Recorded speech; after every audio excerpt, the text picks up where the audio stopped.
ગુજરાત સરકાર એક તરફ આર્થિક સમૃદ્ધિ અને ગ્લોબલ સ્ટેટની વાતો કરી રહ્યું છે, ત્યારે બીજી તરફ રાજ્યના ભવિષ્ય સમાન બાળકો કુપોષણની ગંભીર સમસ્યાનો સામનો કરી રહ્યા છે.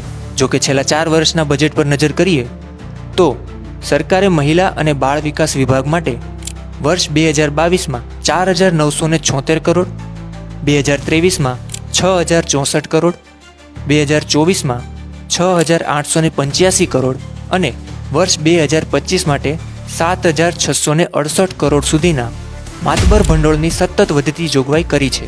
જોકે આટલી મોટી રકમ ખર્ચવા છતાં પણ છેલ્લા 2 વર્ષના આંકડા કંઈક અલગ જ ચિત્ર રજૂ કરે છે. જ્યાં વર્ષ 2024ના આંકડા મુજબ 29,91,000 બાળકોના સ્ક્રીનિંગમાં લગભગ 3,95,000 બાળકો અતિ કુપોષિત મળી આવ્યા હતા. આ ઉપરાંત 2025માં માત્ર 9,25,000 બાળકોના ચેકિંગમાં 79,913 બાળકો અત્યંત ગંભીર હાલતમાં જોવા મળ્યા હતા, જેમાંથી 21,382 બાળકોને તો બચાવવા માટે તાત્કાલિક હોસ્પિટલમાં દાખલ પણ કરવા પડ્યા હતા. હકીકતમાં તો આંગણવાડી, પૂર્ણા યોજના અને દૂધ સંજીવની જેવી યોજનાઓ માત્ર કાગળ પર તો બહુ મોટી અને મજબૂત દેખાય છે, પણ આદિવાસી અને ગ્રામીણ વિસ્તારોમાં આજે પણ તેનો લાભ પહોંચતો નથી. જો કરોડો રૂપિયાના ખર્ચ પછી પણ કુપોષણ ઘટવાને બદલે વધતું હોય તો તે સીધો ઇશારો કરે છે કે ક્યાંક ને ક્યાંક આ ભંડોળ બાળકોના પોષણ માટે વપરાવાને બદલે વચેટિયાઓના ખિસ્સામાં જઈ રહ્યું છે. તો પછી આ વધતા કુપોષણ માટે ખરેખર જવાબદાર કોણ?